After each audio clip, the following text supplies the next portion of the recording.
Good evening. Hi there. I'm Pastor Tim Westermeyer, one of the pastors here at St. Philip Deacon. Thank you for coming out on a beautiful October. Is there a squealing in this room? Why don't you turn my mic? Can you see my mic back there? We could turn it down maybe a little bit. Here comes Scott to save the day. Hopefully this will help. Is that better? No? Yes? We're going to just spend the whole night doing a sound check. All right. Thank you for coming out on a beautiful October day. This is the start of, it's hard for me to believe, the 11th season of the Faith and Life Lecture Series. How many of you have never been to one of these talks before, out of curiosity? Some of you? Okay, wow, wonderful, good. It's good to have you here. Thanks for coming out. If you have been here, you know that we cast a very broad net, have had all kinds of topics, everything from faith and work and faith in medicine and faith in the evening news. We've done a few on family issues, and we thought we would start this year with something a little focused on parenting or grandparenting, or a topic that's dear and near to the heart of anyone who loves children. I will tell you, after our speaker presents, and he'll probably talk for about an hour tonight or so, there'll be an opportunity for some Q&A, and you can ask your questions at either the microphone there or there, and you will have a chance to talk to him, by the way, in the narthex following the event, where we also have one of his books for sale. Tonight's speaker is a medical doctor who practiced medicine in the Washington, D.C. area for a number of years before turning his attention to adolescence, and he's done a ton of research on it. He talks all over the world. I always ask my speakers for a little bit of biographical information that might be interesting that's not on their bio. One of the things he said is he's actually been to the Twin Cities a lot. He came here a number of years ago to speak to Cargill, believe it or not, about issues around children. He is also a big fan, we have learned in our correspondence, of C.S. Lewis, one of my favorite authors. I don't know if any of you care about that, but now you know. And we're thrilled to have him here. Will you help me welcome Dr. Leonard Sachs?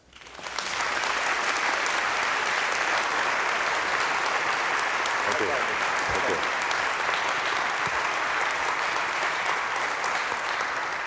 I certainly want to thank Pastor Westermeyer for the warm welcome that he and his staff have given me. I had the opportunity to meet earlier today with the youth pastors from this church and some others, and I think we had a good conversation for about 2 hours. This won't be as long, though. We're going to try and cover a lot of material, though, before we hit 8 o'clock. As you heard, I'm a medical doctor. I'm board certified in family medicine. I earned my MD and also my PhD in psychology, both at the University of Pennsylvania, and practiced for 19 years in the suburbs of Washington, D.C., mostly Montgomery County, Maryland. I am now in practice in Chester County, Pennsylvania. But I want to tell you about a family I knew very well in my Maryland practice. A good family. And by a good family, I mean parents who love one another and who love their kids. That's my definition of a good family. And in this case, happens to be an affluent family. The parents are both university-educated professionals, and they have 2 kids, younger son, older daughter. They were very proud of the younger son, the younger daughter, who's 13 at this point, and she was getting just about straight A's. Lots of activities, lots of friends. Parents thought everything was going great with Emily. They were concerned about the older brother, Justin, who was 15. Very intelligent, but not working anywhere up to his abilities. His father said to me, he said, the thing that really concerns me about Justin is that Justin is not concerned. He doesn't seem at all bothered by the fact that he's on a trajectory to be a bum at the age of 24. He doesn't seem to realize there's really not much of a future in being an average player of video games. It's just not a good career track. But the father was quite right. Justin was flunking out of Spanish and doing poorly in some other subjects where he could do well. He just wasn't motivated. wasn't interested. The parents were concerned, and rightly so, about Justin. But I had a long talk with Emily, and it turns out Emily is having trouble getting to sleep and trouble staying asleep. She wakes up at 2 in the morning, obsessing about the one slice of pizza she ate for supper. She's convinced she's fat, even though she isn't. And now we found out that she's cutting herself with razor blades on her left upper inner thigh where she didn't think her parents would look. Emily has some real issues. She looks great on the outside, but she is really struggling. Justin, on the other hand, is happy as a clam. He can polish off an entire pizza without any remorse, and he sleeps real well. He'll sleep till noon. Basically, I have to kick him to get him out of bed. Emily's having problems, Justin's having problems, but they're really different problems. And I found that that was typical. That's not unusual, it's typical. But it's the same family, same parents, but girls are having one kind of problems and boys are having very different problems. And if you're going to be effective as a parent or a professional, you need to understand those differences. If you say, well, we need to help kids relax, that might be helpful for Emily, but it's not what Justin needs. He needs a kick in the pants. So the problems are different problems. Let's talk for just a few minutes about what I see as some of the problems that are much more an issue for girls than for boys. Jean Twenge is, I believe, a scholar of immense importance. She's really doing some work we all need to pay attention to. Jean Twenge, who was a professor at Michigan, she's now at San Diego State University, she was really the first to recognize that we have large databases of how kids have answered the same questions over 50, 60, in some cases 70 years. The Hamilton Anxiety Rating Scale, usually abbreviated the HAM-A, is a questionnaire that was first published in 1959 for psychologists to use, and it's still in widespread use, which means that psychologists have been asking children and teenagers exactly the same questions for more than 50 years. Questions like, do you ever feel so anxious it's difficult to concentrate or focus? Do you ever have trouble getting to sleep or staying asleep? And Jean Twenge recognized that because we have these large databases of how kids have answered exactly the same questions, using exactly the same wording over more than 50 years, we can compare. We can compare across time. Now, it's not easy to compare across time in that way. You have to control for every demographic parameter. It wouldn't be meaningful to compare a middle-income Iowa farm girl from the 1960s with an affluent Latina girl living in suburban New Jersey from 2007. There's too many parameters in play there. You have to control for race, ethnicity, household income, region of the country. Turns out, big surprise, that the upper Midwest is different from Texas, which is different from the Southeast, which is different from California, and so forth. But she controls for all those parameters. And what she finds is that when you make the comparison, controlling for those parameters, what you find is that the average American girl today, and we're going to focus on white kids. It is also true for black kids. Asian kids are kind of a little bit different here, but most of the people I'm seeing here tonight are white people, so we're going to focus on the white story. Asians, similar, it's a little different. We can talk about it later if you want to. But for middle income and affluent white kids, it is absolutely the case that girls today are way more anxious than middle income white girls were 40 years ago. In fact, the average middle income white girl today is more anxious than the average middle income white girl admitted to a psychiatric unit for treatment of anxiety 40 years ago. Or as Jean Twenge has said, the average girl today is a nutcase by the standard of 40 years ago. And she doesn't mean that in a pejorative sense, but in a descriptive sense. Meaning if you took a girl from today and used a time machine and put her back in 1973 at a doctor's office, the doctor would say, you have trouble getting to sleep because you're anxious, you have trouble staying asleep because you're anxious, you can't concentrate or focus before you're anxious. Well, we have to put you in a hospital. Because that was very unusual. in that era. It's common today. Jean Twain calls this era, the era in which we now live, the age of anxiety, because it is for most American girls. So I'm looking around this beautiful sanctuary, I might add, looking around this sanctuary, and I see a number of old people, by which I mean people my age. And we are old enough to remember Gidget. Sally Field was not always an older woman promoting medications for osteoporosis. She got a big boost early on in her career playing this role, a carefree, happy-go-lucky teenage girl. And for you young people who've never seen it, if you want to understand how much things have changed in American culture, a good place to start would be to download an episode of Gidget. You can get it at iTunes for $1.99 an episode. I recommend episode 17 from season 1. It's entitled Ring-a-Ding-Ding-Bat. The dramatic tension in this gripping episode revolves around Gidget's concern that her new enthusiasm for pop music might possibly lead her father to think that her love and affection for him is in some way diminished. And so the entire program is devoted to her efforts to reassure her father that she is still Daddy's little girl. That's the whole show. And what's striking is that this was the most popular television program for teenagers in 1966. That's how much things have changed. This program was very popular about 4 years ago, Gossip Girl. So there are 3 leading female characters. This, I'm arguing, is characteristic of a contemporary show for teenagers. The caption reads, sexy and insecure. Sexy and insecure.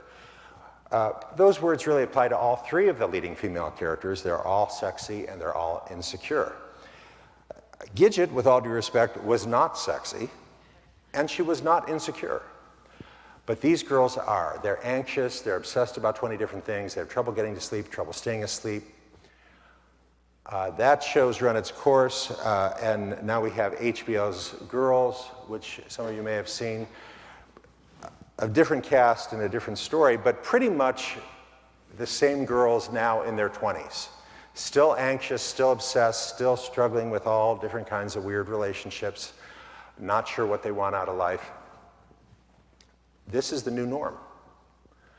The anxious girl who has trouble sleeping at night, who is obsessed about many different things, has become a cultural norm, especially for middle-income and affluent white girls in the United States.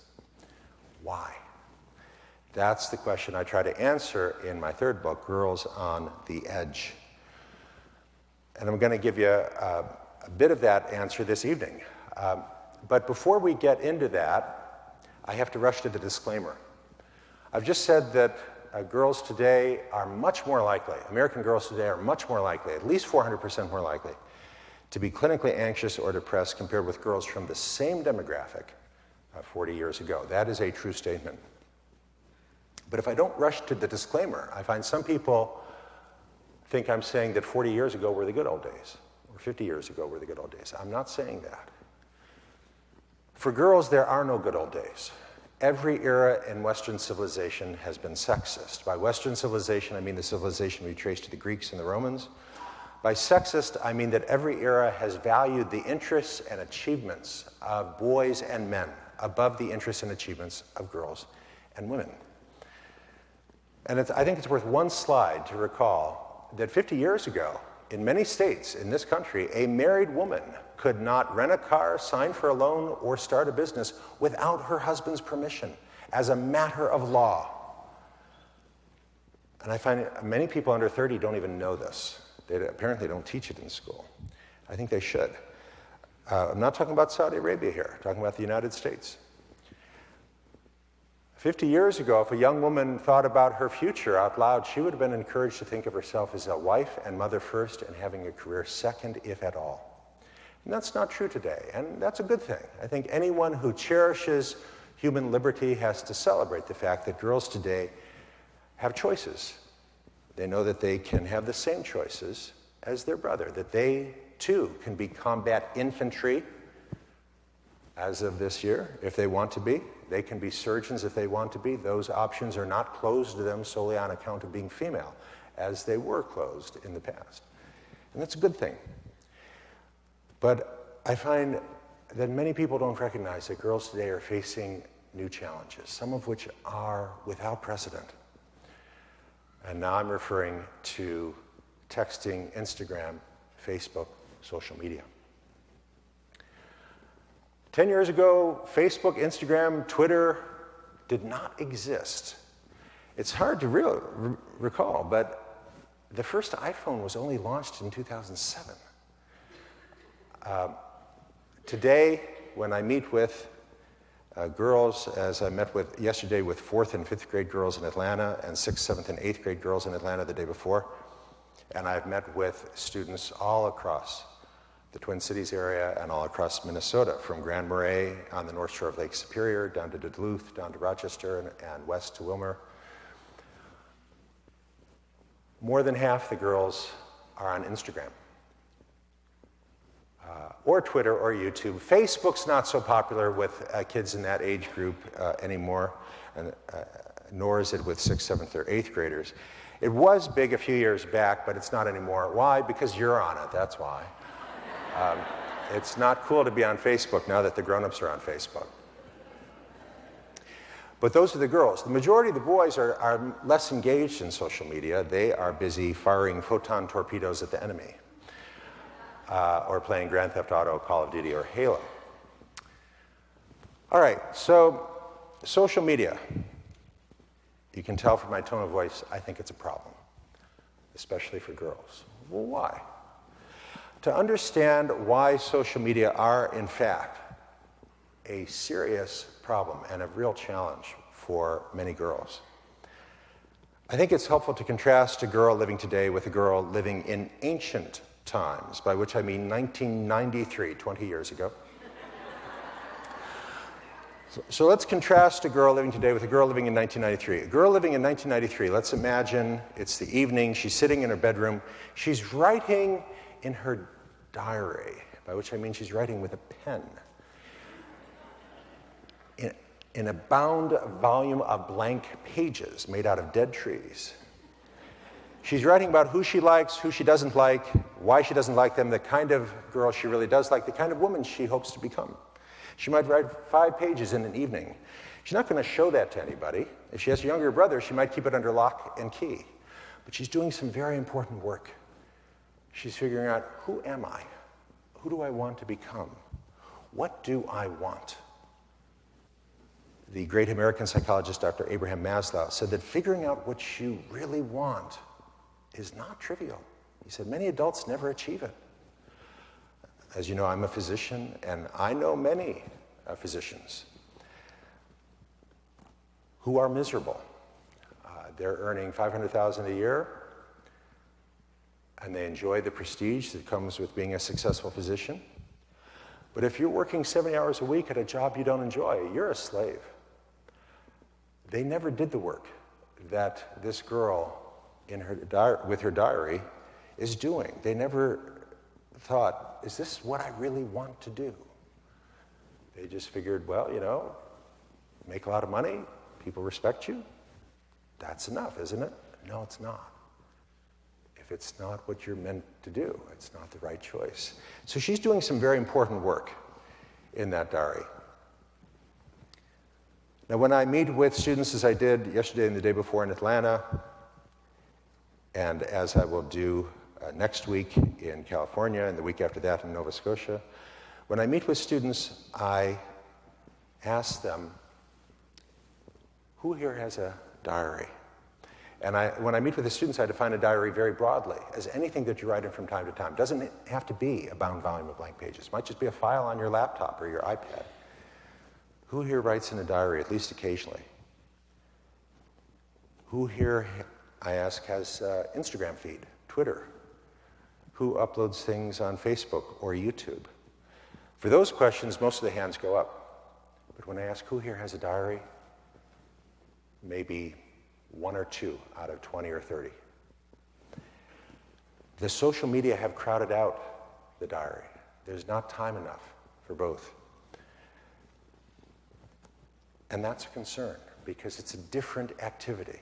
And the girls often don't realize how different it is. I'll ask them, what's the difference between a diary and your Instagram page? And they'll say, well, Instagram's way better because it's pictures, and diary doesn't have pictures. Well, that's true, but Instagram is public. You're not going to find any 5-page essays about what sort of woman I want to become from a girl because, well, on Instagram you can't upload that, but even on Facebook you wouldn't see it because no one's going to read that stuff. What you see are lots of pictures with cute little captions. Lots of photographs. So Mike Stefanone, a professor in New York State but looking nationwide, wondered who posts more photos, the boys or the girls? Well, the girls do. How much more? 50% more? 80% more? No, it's 500% more. The girls post 5 times as many photos as the boys do, and the photos are different. So the girl and the boy both go to the football game, and they both take pictures at the football game. The boy takes a picture of the game, or of the pretty cheerleader at the game. The girl turns the camera on herself, and she's taking 20, 40, 80, 100 pictures of herself at the game. And then that evening, she's going through those 100 pictures, Professor Stefanone and his colleagues find. She's going through those 100 pictures to find 1 or 2 where she's laughing and the kids around her are laughing, and she posts that on her page. Here I am at the football game. We had a great time. Melissa goes to the party and takes 100 pictures and posts the 1 or 2 where she's laughing, the kids around her are laughing. Here I am at the party. We had a great time. Stephanie and her friend bake some cookies, and they take pictures. Here we are baking cookies. Don't they look yummy? Vanessa gets a new puppy. She takes 100 pictures, puts the 4 or 5 cutest ones on her Instagram page. Here's my new puppy. Isn't it cute? Now let's imagine your daughter, 11, 12, 13, 14 years of age. She's sitting in her bedroom looking at all her friends' Instagram or Facebook or whatever. There's Emily at the football game. She had a great time. There's Melissa at the party. She had a great time. There's Stephanie baking cookies with her friends. She had a great time. There's Vanessa with her puppy. Boy, it's really cute. I'm sitting in my room not doing anything. My life sucks. The more time a girl spends on Facebook or Instagram or any of the other major social media sites, the more likely she is to become depressed. This effect is robust for girls, but much weaker or maybe non-existent altogether for boys. Why is that? Well, it seems that boys feel comfortable posting a much wider range of their own activities on social media. Vanessa's puppy died a month after she got it, but she posted no photos of the dead puppy. She didn't even mention it. She just stopped mentioning the puppy. No one's going to like your photo of the dead puppy. But it turns out if the boy has a puppy, he will take, and it dies, he'll take a picture of the dead puppy. And then he'll put it in the plastic bag and take a picture of the plastic bag and put it up on his page. Boy and a girl both go to a party, they both get drunk, they both throw up. The girl does not take a picture of her vomit, but the boy does. And that may be one reason why boys are less vulnerable to these toxic effects of social media. The boys are posting a wide range of their activities, but the girls, when they are posting about themselves, only post the fun stuff. Here I am having a great time. But the girls don't realize that the other girls are being selective in this way. These girls are creating a persona, a brand, that's not genuine. It's not true. It's not representative of everything that's going on in their life. And it's not even authentic. As one girl explained to me, listing your favorite movies, completely fictitious. She's just listing those movies she thinks will impress people, not movies she actually likes. And I pointed out to her, that's not authentic. And she said, Facebook's not about authenticity. She said, it's about polishing your brand. The 17-year-old girl said, it's about polishing your brand. Creating a mask, but the problem is there is not a face behind the mask. She hasn't yet figured out who she really is, but she's concerned about impressing others. with her social media site. The difference between a diary and a social media page like Instagram or Facebook is precisely the difference between living and performing. There's nothing wrong with performing, but it's not the same thing as living. And my concern is a lot of these girls don't even perceive the difference. And life becomes a constant performance, which is draining and not authentic. And they're not in touch with who they are. And they may look great, everything's going wonderful, but they are very fragile. And it doesn't take much. These girls are hyper-connected to their peers in this cyber bubble of 24/7 texting and social networking, but they are disconnected from themselves. Kathy Charles, one of the key scholars who found the more time a girl spends on Facebook, the more likely she is to become depressed. Alex Jordan and his colleagues at Stanford, I think, have the key insight into why that is so, as I just described, that girls only post the fun stuff about themselves on Facebook. So a girl looking at her friends' pages may think everyone else is having a good time and I'm not. Now, if a grown-up were sitting with her as she was looking at all these different social media pages, the grown-up could explain, look, everyone's just putting the fun stuff on. You know that party that Melissa went to? I heard it was a real bore. And you know, I hate to say this, but Vanessa's puppy is dead. A grown-up could explain this. Incidentally, when I use the term grown-up, I'm not pulling this out of the air. You'll find this research in chapter 2 of Boys Adrift. Girls reach full maturity in terms of brain development by about 22 years of age. Men not until 30 years of age. So that explains quite a lot if you think about it. When I say grown-up, I mean a woman over 22 and a man over 30. So if a grown-up were sitting with this 11, 12, 13, 14, 15-year-old girl, the grown-up could explain, look, everybody's life is a mix of happy and sad, success and failure, achievement and disappointment. And for most of us, there's a lot more disappointment than there is achievement. Life is a series of disappointments, and then you die. Every mature adult understands that, and you could explain that to her. But she doesn't know it. No one's sitting with her. She told her parents she didn't want anyone to be looking over her shoulder. So I did a talk like this in Pittsburgh. I'm returning to Pittsburgh in a few weeks. And it was an independent school, and the head of school sent me a note saying, your presentation was much too dark, especially when you said life is a series of disappointments and then you die. She said, you need to change your presentation. And so I have. I now put in this slide. And I explained, look, this key insight is not my invention. This is traditional to really all wisdom traditions. The first noble truth of Buddhism is that life is suffering. Plato in the Phaedo, the fourth dialogue, tells us that Socrates, contemplating his own imminent death, taught his students that true philosophy is the cheerful contemplation of your own death. That the mark of the real philosopher is that they face their death peacefully and with a smile. Paul, in his letter to the Romans, says that the world is condemned to frustration. But then the same man tells his readers they should rejoice continually. Well, how are you supposed to do that? How are you supposed to rejoice continually if the world's condemned to frustration? That's the first question of any serious philosophy or any genuine religion. Look, I can tell you your future.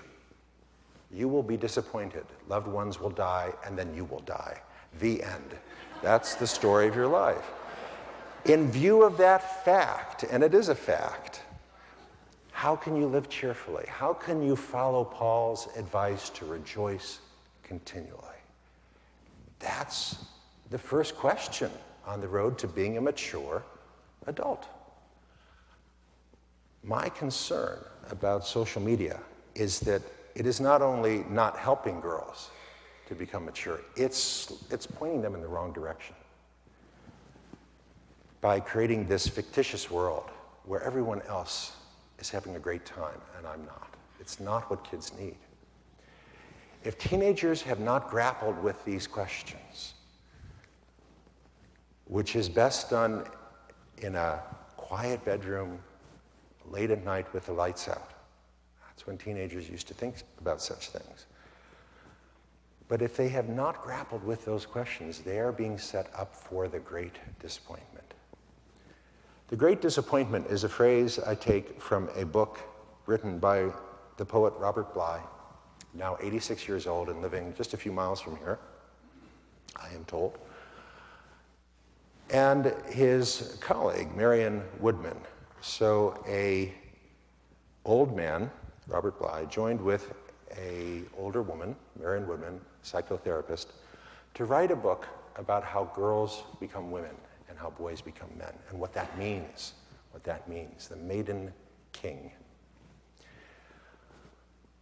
And they observed that part of becoming a mature adult means figuring out what sort of woman you're going to be, what sort of man you're going to be. How are you going to balance your inner masculine and feminine? Every enduring culture of which we have any record has taken that transition to a gendered adulthood very seriously. When I met with the youth pastors and youth staff earlier today, we looked at some examples.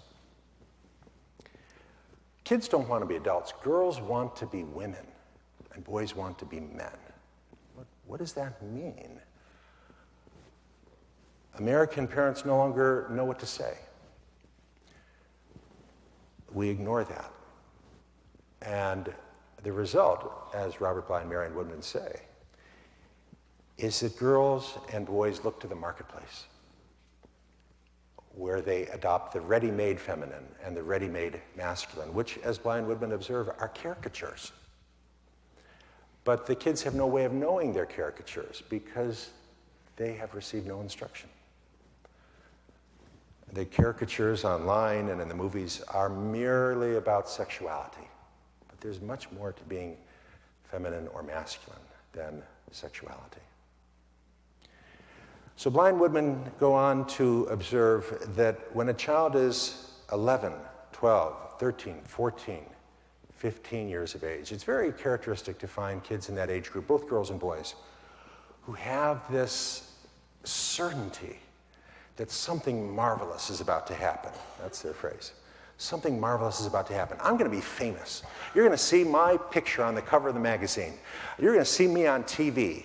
I'm going to be on American Idol. I'm going to be in the Olympics. I'm going to play for the NFL. I'm going to be a great entertainer. I'm going to be a movie star. I'm going to be an entrepreneur, a boy told me. He said, Mark Zuckerberg's not that smart, and he's got like $19 billion. I'm way smarter than him. I'll probably have like $40 billion. And this middle school boy was absolutely serious. And that's okay. You know, that's a characteristic of that age group. The problem is, we now feed that. We didn't used to. 50 years ago, if a kid said, I'm going to create new companies and I'm going to have $10 billion, the teachers and the parents would say, no, you're not. Okay, get to work. But today we say, great, go for it. You can be anything you want to be if you just work hard enough. The problem with this enthusiastic statement that you can be anything you want to be if you just work hard enough is that it's a lie. It's not a true statement. It's a false statement. But we now teach kids, you're special because you're you, and you will see this or similar signs in American elementary schools. I have seen it many times. Again, Jean Twenge, once again, I mentioned her name, she again has compared using constant parameters and questions whose wordings have not changed at all. 50 years ago, researchers asked American teenagers, do you think you're somebody really special? In 1962, more than 70% said, no, I'm not anybody special. But today, when you ask American teenagers, are you special? Kids, more than 80% say, yes, I'm totally amazing. I'm probably the greatest person there is. You'll find more on this in Jean Twing's book, Generation Me. Very, very useful book, written for anybody. You don't have to be a scholar to read this book. It really takes you through all this research. And it's very troubling. People who launched the whole culture of self-esteem, that everybody gets a trophy, they had good intentions, but they didn't realize that the end result of telling kids you're special because you're you, the end result, the unintended result, is kids who think I'm more special than anybody else. That wasn't intended, but that's what's happened. We now teach kids you can be anything you want to be, anything's possible, believe in yourself, follow your dreams. So as I said, I've met girls who want to be great entertainers or novelists, or they read about a girl who has a blog that 3 million people follow, and she just sits around in pajamas, eats Twinkies, and writes her blog and earns $100,000 a year. And girls say, that's for me. That's what I'm going to do. And they don't realize the bizarre and unique alignment of stars that created that one situation and how unlikely it is to recur. Boys want to be professional football players, hockey players, entrepreneurs. It's not going to happen. So my father died a few months ago, and he lived in Los Angeles, West Los Angeles, for the last 50 years. And when I would visit him over those many years, we would often go out to lunch or dinner in one of the wonderful restaurants in Beverly Hills or West LA. It was about 10 years ago that we were having dinner in a restaurant in Beverly Hills. And I finally had to say to the waitress, I said, look, I'm happily married, I got my wedding ring, I hope you won't be offended, but I just have to say, you're the most beautiful woman I've ever seen. What are you doing here? Because she was absolutely staggering. She's very beautiful and charming and gracious and funny. And what are you doing waiting tables at a not even that very special restaurant? And she said she grew up in Nebraska, and everyone said, you're amazingly beautiful and talented and funny and a great dancer. Go to Hollywood. You're way more beautiful and talented than anyone we see on television. That's where you belong. And that was 5 years ago. And she's done a bunch of auditions, and she's waiting tables. Kids read the articles about the girl who dreams of being a star, and she was certain that if she just worked hard enough, it would happen. And every issue of People magazine has such a story. But the industry can only absorb a handful. And how many are there in West LA, Beverly Hills? Hundreds? Thousands? Who knows? Nobody keeps track. What happens when this young person realizes it's not going to happen? I'm not going to be in the Olympics. I'm not going to be on American Idol. I'm not going to be a famous movie star. I'm not even going to be in the movies. It's not happening. That's what Blind Woodman called the great disappointment. What happens next is different on average, depending whether you're talking about a boy or a girl. We're talking about a boy who had a dream of being rich and famous or playing professional hockey or whatever and realizes it's not going to happen. Many of these boys, you'll find, make a seamless and almost painless transition into the world of video games.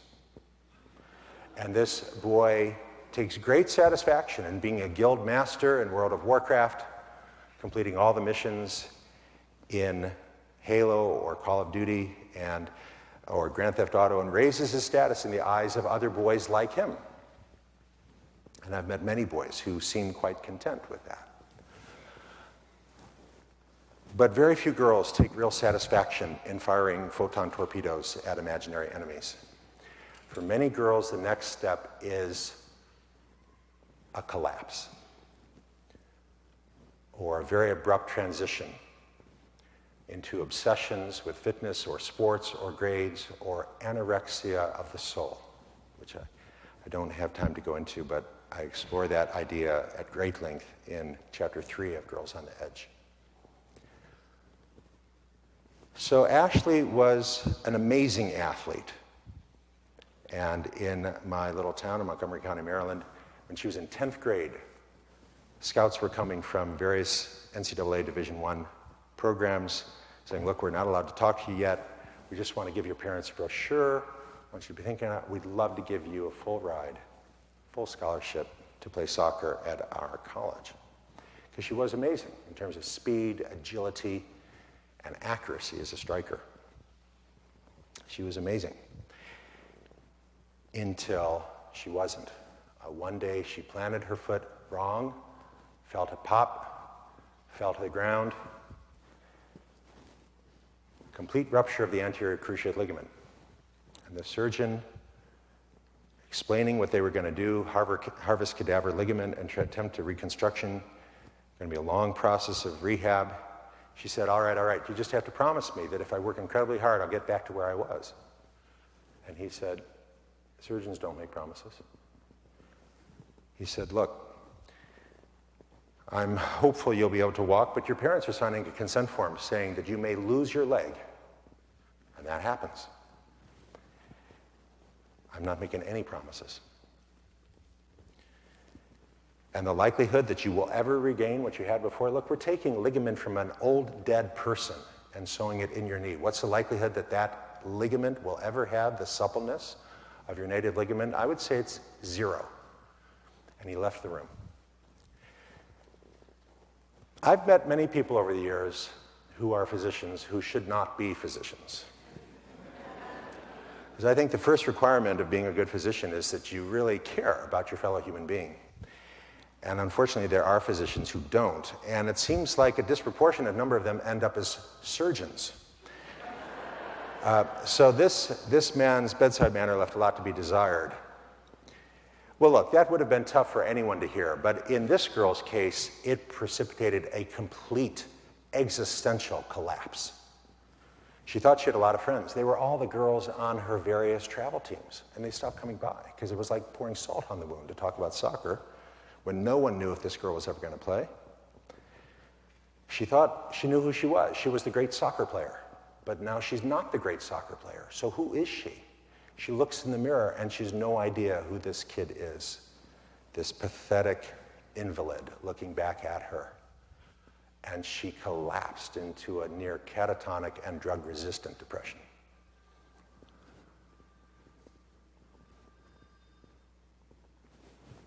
Her sense of self had been all tied up in what she was doing in the performance. She had no core identity aside from the performance. And when the show was over and the mask was pulled off, there was no face there. So I had the privilege of interviewing Rabbi Sandy Eisenberg Sasso, one of the first women to lead a Jewish congregation. And she talks about why faith matters. She says, we want our children to be more than consumers and competitors. We want them to have courage in difficult times. We want them to have a sense of joy and purpose. That's what it means to nurture their spirit. And you'll find a lot more of that in chapter 7, the final chapter of my book, Girls on the Edge. But American culture is turning kids away from that contemplation and the spiritual journey that every human being, I believe, must make. In the United States, we have this unique problem of the new cult of fame. So researchers at UCLA, looking at the most popular TV shows in each decade from 1960 to the present, find that from 1960 through 2000, the most popular shows with a young audience, children and teenagers, consistently valued friendship, being liked, being part of a community, as the most important feature. Shows like The Andy Griffith Show in the 1960s, The Cosby Show in the late 80s and 90s. I was pretty robust. But in the last 10 years, it changed very suddenly. Suddenly, the most important priority in the most popular shows is becoming famous, being famous. Being liked isn't important anymore. It dropped way down. This was quite sudden. For 40 years of television, being famous ranked near the bottom of the list. Out of 16 parameters, it was 15 or 16, and suddenly it's number one. You'll find more on this in a New York Times article entitled "No Stardom Until After Homework."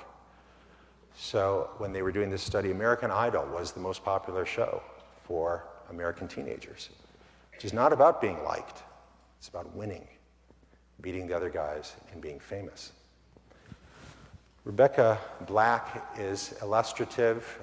She's just really an average girl. She got her mother to pay $4,000 to have a professional music video made with her as a star. She uploaded it to YouTube. Nobody looked at it. And then all of a sudden, for reasons still completely obscure, it went viral. And everyone started looking at it saying, this is so awful. Can you believe how awful this is? It's terrible. And everybody was watching it. And they were saying, wow, that's gotten 1 million views. What's so interesting about it? And more people would watch it and say, it's terrible. It's totally a waste of time. Got 20 million views in 7 days. And then she was on the Jay Leno show and Good Morning America. And she's 13 years old. And most of the comments are negative. Her song went to number 61 on the Billboard Top 100. Her video received over 160 million views.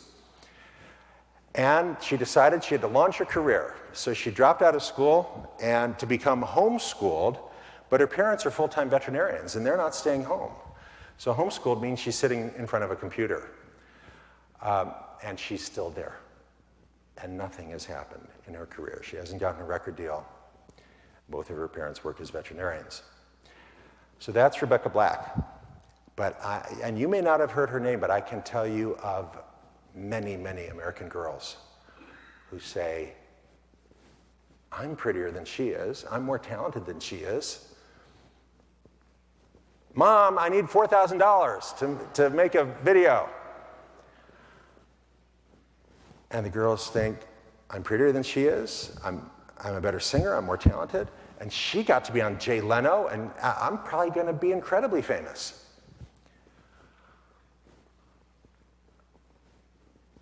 Ecclesiastes chapter 9, verse 11. The race is not to the swift, nor the battle to the strong, nor riches to men of understanding, but time and chance happens to them all. That's what I learned as a child. That there's a lot of chance in who wins and who loses. We used to teach kids that, but we no longer do. We now tell kids, if you work hard enough, it will come true. And that's not true. And it sets them up for the great disappointment. We should be telling them the truth, which is Ecclesiastes 9, verse 11. You may be the fastest and not win the race. You may be the strongest and not win the battle. You may be the wisest and be poor. That's not dark, that's truth. And we've known it for more than 2,000 years. And we used to teach it, and we no longer do. And the result is we put kids at risk. 50 years ago, there was a consensus that the mission of education was to become a better human being. Find something you can do well and find satisfaction in doing it well.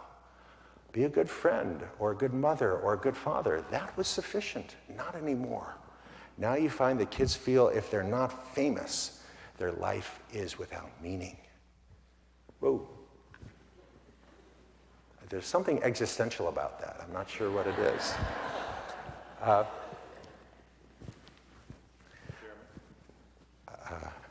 Let's see if it's something I did here. Can you all gather around the screen up here?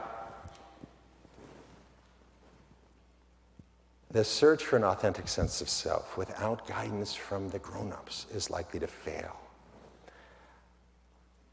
So Dr. Gordon Neufeld, Canadian, has written about how 50 years ago, and there's a lot of good documentation on this, kids cared more about what their parents thought than about what their peers thought.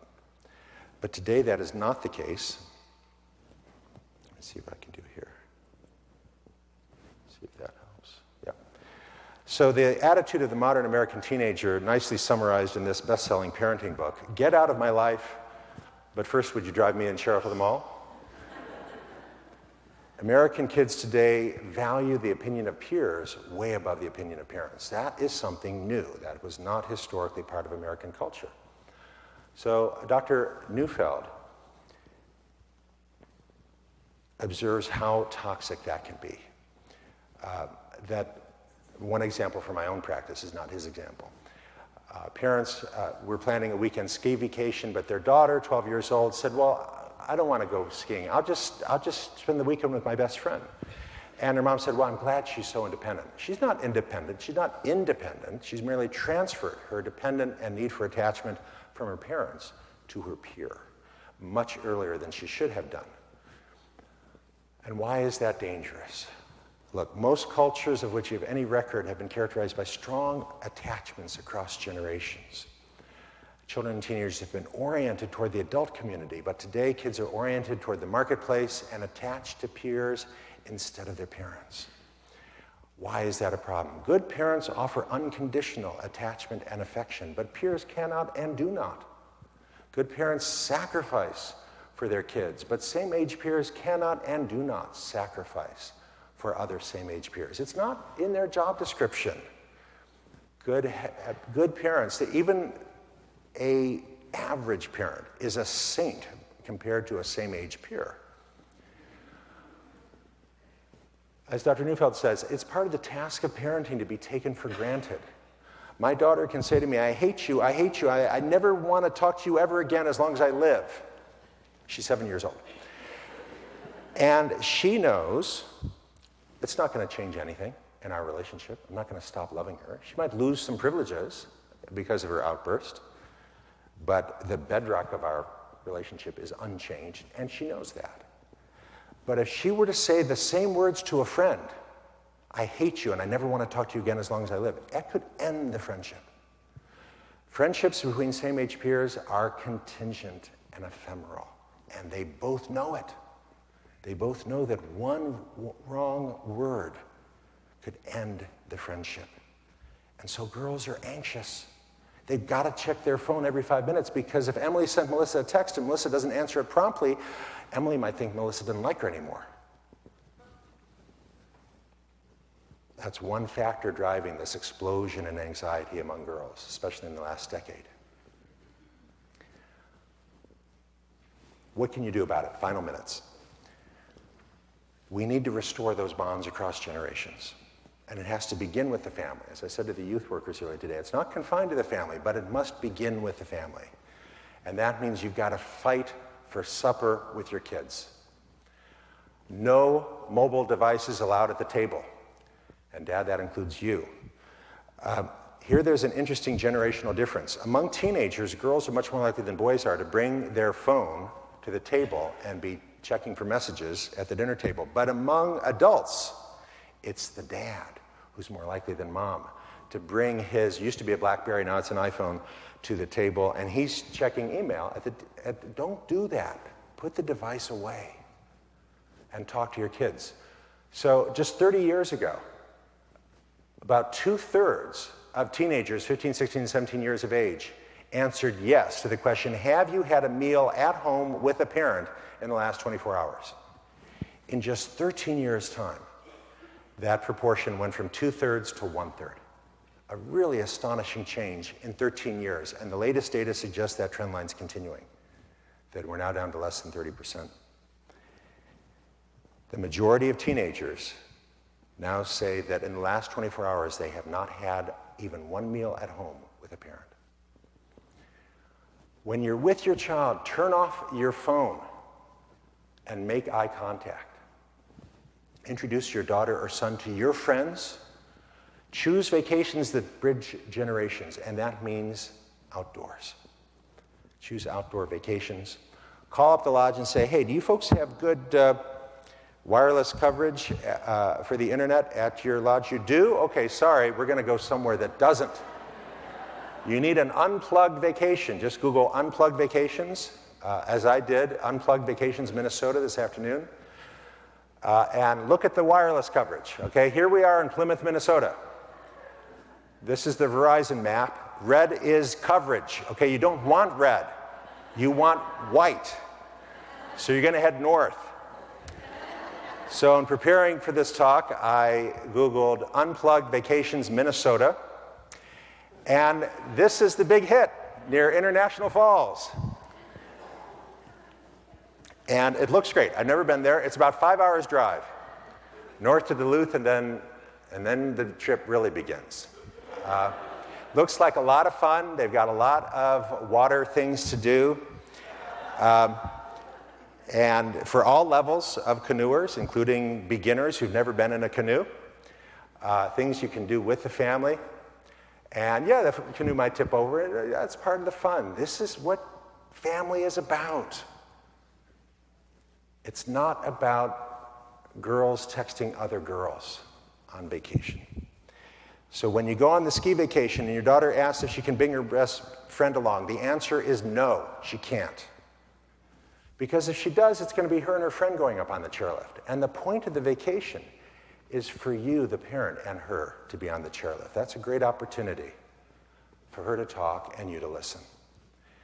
Another picture from Voyageurs National Park. But 5 hours drive? Yes, 5 hours drive. That's the point. That's the point. You're trying to create connections.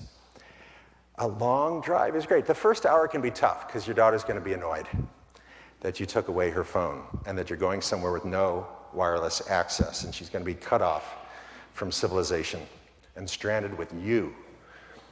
But after an hour, she'll typically warm up because there's no one else to talk to. And that's when the vacation begins. So my wife and I had a Ford truck which died peacefully after 15 years of loyal service. And so last year, we were shopping, and we were in a new car dealer for the first time in 15 years. And I discovered things have changed. They now are promoting DVD players for the back seat, specifically so that your kid can be entertained and not have to talk to you during a long drive.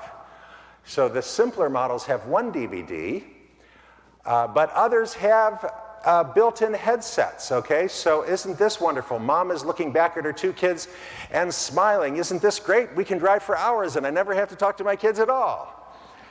And now they have these dual DVDs, so each kid has their own DVD player and entertainment console. You know, what are people thinking?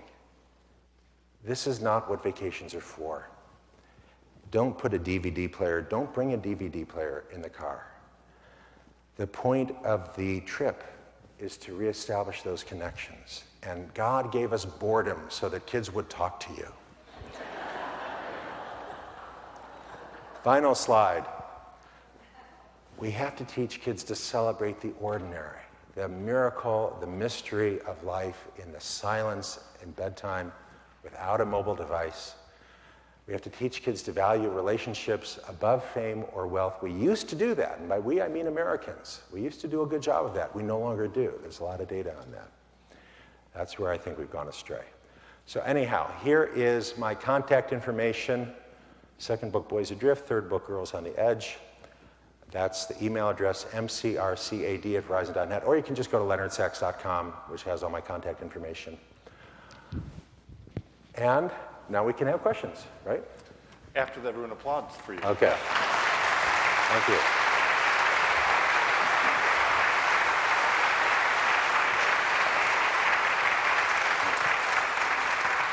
You can rest your voice for a second. I think I put the fear of God into Dr. Sachs earlier about ending at 8 o'clock, and you did very well. Thank you. And I'm going to write that last one down. God gave us boredom so kids would talk to their parents. I'm going to post that on our Facebook page, actually, tomorrow.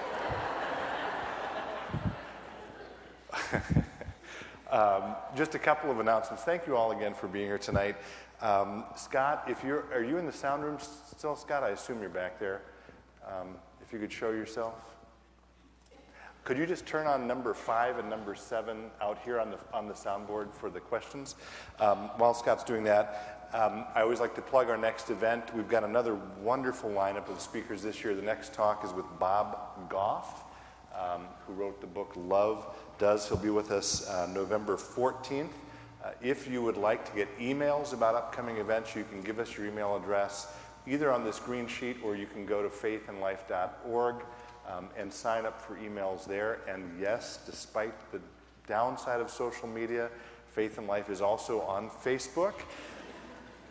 So if you would like to like us on Facebook, that is an important way that we're able to communicate with people who are interested in these wonderful talks. I always have to say a word of thanks as well. For 11 years now, these events have been supported entirely and totally through the generosity of individuals and companies. They are not part of the church budget, so every year we have to raise the funds to bring wonderful speakers like Dr. Sachs here. Our supporters are mentioned in your program. I will mention at least our corporate sponsors, Thrivent Financial for Lutherans, Thrivent Community Crossroads. That's one of the particular parts of Thrivent. Productivity Inc., Cressa, TCF Bank, Rapid Packaging, Sparky Abrasives. We have some academic partners, Luther Seminary, McLaurin CSF at the University of Minnesota, and then the Bookcase and Fuzzy Duck are in-kind sponsors. And then you see all of the individuals who make these possible. You are here tonight free of charge, thanks to the generosity of these people and companies, many of whom are with us tonight. Would you please say thank you to them?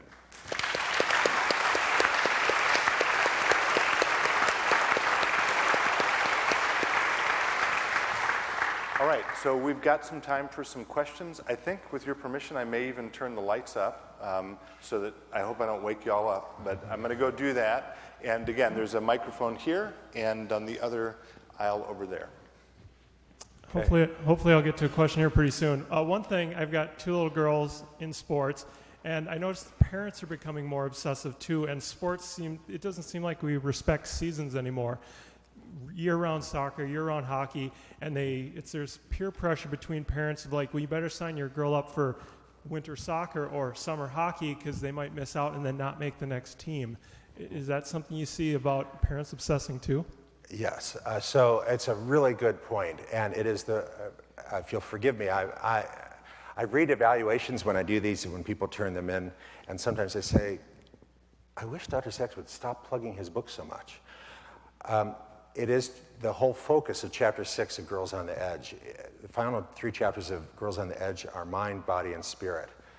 Mind is academics, Chapter 5. Body is Chapter 6. Chapter 7, spirit.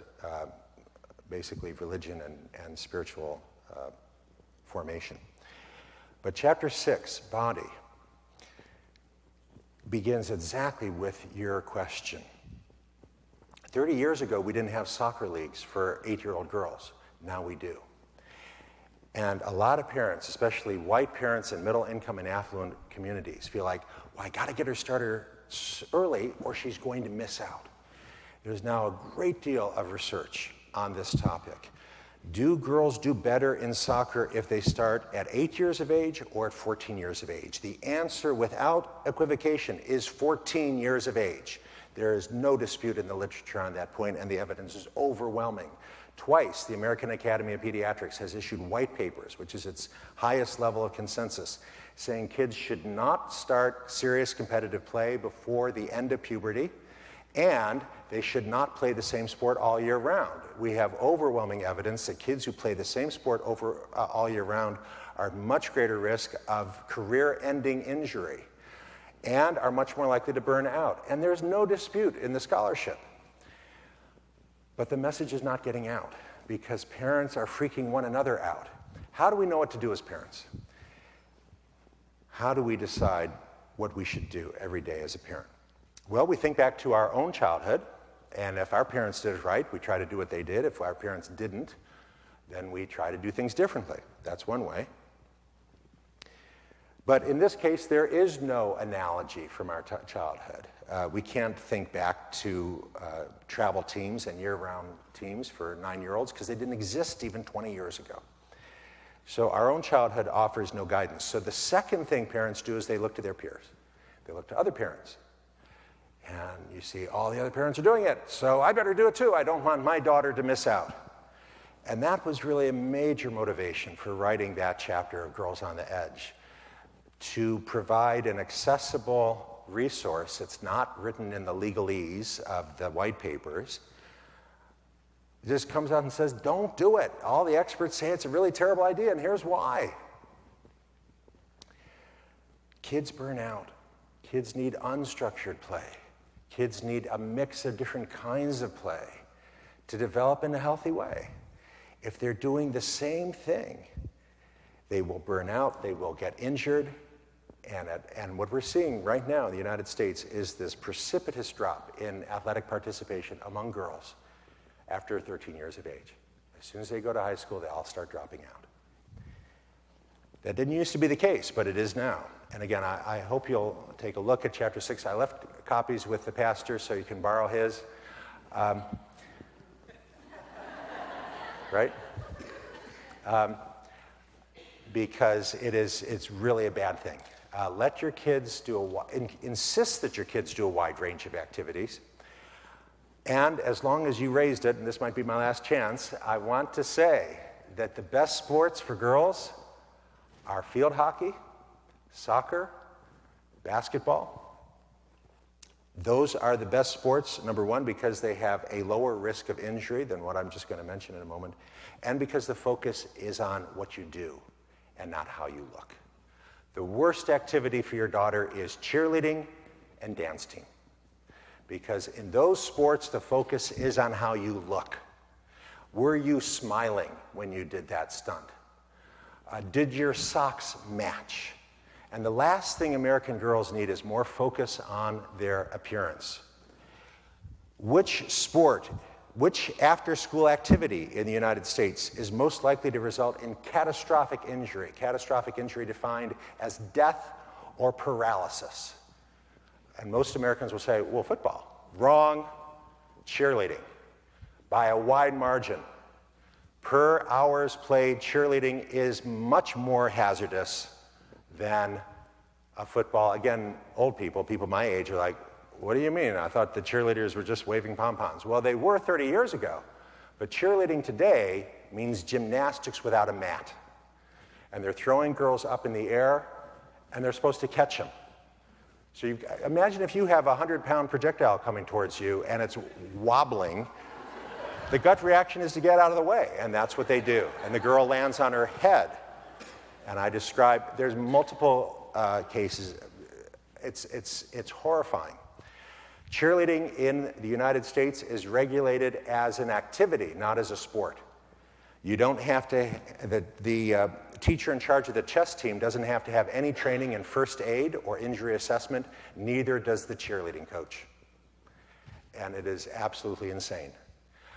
And I emphasize this because you've got to start early.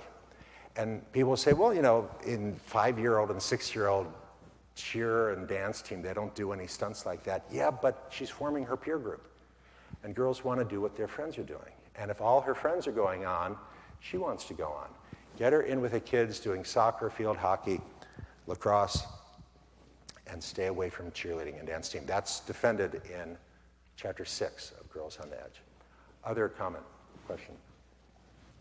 Thank you, Dr. Sachs. As you render all this information, it seems to me that there's a predominant tension in this craziness of our culture, in that the lure, the studious lure of this culture upon our children is something that is not now matched by parents. Our parents don't know how to connect with their kids in light of this, and so we're suffering from what I suppose we might call relationship deficit disorder, because parents don't know how to have the kind of relationship you're talking about with their kids. They feel intimidated, they feel insecure themselves, they have anxieties of their own. Are you aware of, or do you promote or write about what parents need, and what kind of community supports are needed so that parents can kind of overcome this? Well, parents need to be confident of their authority. And my short answer to your question is that many of parents' problems are problems of their own making. Parents have stepped away from their authority in this country, and much more so in this country than elsewhere, and that's where the international comparisons are helpful. So I was speaking in Chappaqua, which is an affluent suburb north of New York City. And a father was telling me how he and his wife made a healthy and nutritious supper for the family, including their daughter and their son. And the son and daughter, who were teenagers, came home from school, and they said, "Ew, yuck, we want to eat that. Can we just order pizza?" And Dad said, "Okay." And I said, "Why'd you say okay? Why didn't you just say this is what's for supper?" And he said, "Well, I don't believe in using starvation as a form of discipline." I said, "They're not going to starve. Look, 40 years ago, or 30 years ago, if Mom had made supper for her children and the kids came home and said, 'Yuck, I don't want to eat that,' she'd say, 'Fine, you'll see it again tomorrow.' She's not going to order pizza for them because they don't approve of her choice of supper." 40 years ago, we did have foods like pizza, French fries, potato chips, or ice cream, but they were occasional treats. But now I can tell you about many affluent homes where kids are eating pizza, French fries, potato chips, and sugar sodas, or pop, as they call them here, on a daily basis. The rate of obesity has more than tripled for both girls and boys in the United States over the last 30 years. There's several factors driving that, but one big one is that 30 years ago, parents told kids what's for supper, and today parents ask kids what the kids want for supper. Kids are not competent to make that choice. Well, some of them are. Some kids will ask for broccoli, Brussels sprouts, cabbage, cauliflower, spinach, and asparagus. But others will ask for French fries, potato chips, and ice cream, and that's one factor. Now, how does that tie into your point? Parents today are concerned, overly concerned, in my judgment, about their kids liking them. They want to be liked by their kids. They want their kids to regard them as their friends. And so they don't want to do anything that would upset the kids. So if the other kids are going off and doing something, the parents want their kid to do it as well. If the other 8-year-olds have a smartphone, the parents are buying a smartphone for their 8-year-old, which is insane. But the parent is reluctant to say, "Okay, I don't think it's a good idea for you to be taking photos of your friends in the bathroom and sending them out by emails," which 8-year-olds are very proficient at doing. "I don't think you should do that. I'm not going to get you a phone because I don't see any point in putting you in such a situation. I'm not going to get you a smartphone." It's the reasonable, rational thing to do, but the parent is concerned that the child will say, "I hate you, you're ruining my whole life, I'm never going to talk to you again." And so parents today are uncertain because they are anxious for their kids to like them. The first prerequisite of being a good parent is that you cannot be concerned with whether your child likes you or not. The commandment is to honor your parents. There's no commandment anywhere in Scripture to love a parent.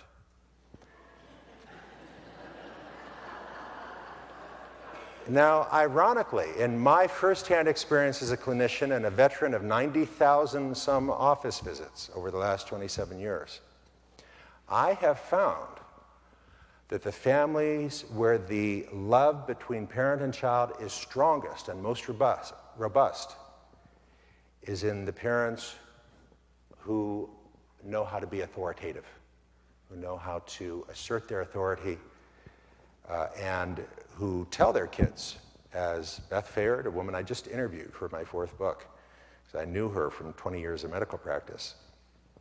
The other girls were all getting smartphones, her girls didn't. The other girls were all staying out late and going on sleepovers, her girls didn't. And her girls love their mother more than you could imagine, and I have met with each of them separately. But that can't be your objective. If your objective is for your kids to like you, you won't realize that objective. All you'll accomplish is your kids will not respect you.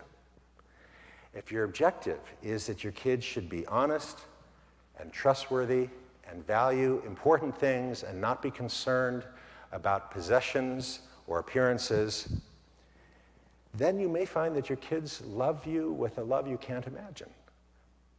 But you can't go after it. You have to go after what parents are supposed to go after. So a lot of parents are very anxious because they've got these conflicting objectives. On the one hand, they want their kids to value important things and not be concerned about having the latest gadgets or the latest clothes. On the other hand, their kids say, all the other kids have an iPhone and all the other girls are wearing this. And the parents, again, looking to their peers, say, oh, it's kind of true. So if everyone else is doing it, I guess I should too. Wrong. We live in a toxic culture. That wasn't true historically. Kathleen Kovner-Klein and her colleagues at Dartmouth found that for most of American history, kids born and raised in this culture were healthier than kids who just arrived in the United States from overseas. That was certainly true from colonial times through the 1960s. But then something began to change in the 1970s, and we've now flipped completely over. We now have what these scholars call the immigrant paradox. And Kathleen Kovner-Klein, professor of medicine, illustrates the immigrant paradox this way. She says, imagine you've got two homes right next to each other in an upscale neighborhood. Both homes have the same family composition, mother, father, son, daughter, both same age, same household income. The only difference between the two homes is that in this home, mother, father, son, and daughter were all born and raised in the United States. In the home next door, mother, father, son, and daughter were all born and raised in Bangalore, India, and they've just arrived here. Now, Dr. Klein asks, in which home are we more likely to find that the girl has an eating disorder, that the girl has a diagnosed anxiety disorder, that the girl is clinically depressed, that the girl is cutting herself with razor blades? On each of those parameters, it's much more likely that the American girl has those problems than that the girl who just arrived from India has these problems. In which home are we more likely to find that the boy says school is a stupid waste of time, that the boy's been diagnosed with attention deficit or arrested for street racing? On each of those parameters, it is many times more likely, like factor of 10 more likely, that the boy born and raised in this country will have those problems compared to the boy who just arrived from India. She concludes that American culture today, unlike 50 years ago, is toxic to children and teenagers. And what she means by that, she's a physician. She knows what toxic means. Toxic means that the longer you are exposed to it, the more likely you are to see an adverse effect. So that boy and girl who just arrived here from Bangalore, the first few months you probably won't see any of those problems. But if they stay here for a few years, you start to see that prevalence among the new kids rise, and it begins to approach, after 5 to 7 years, it's very close to the kids born and raised in this country. American popular culture is now toxic to children and teenagers. And that means that you as the parent have to find the courage to do things differently from your peers. Because your peers, i.e. other American parents similarly situated, are doing it wrong. They're letting the kids decide. You need to be the parent, not focus on whether or not your kids like you, but focus on teaching them the right thing. So that's my answer. Let's take one final question, Charlie.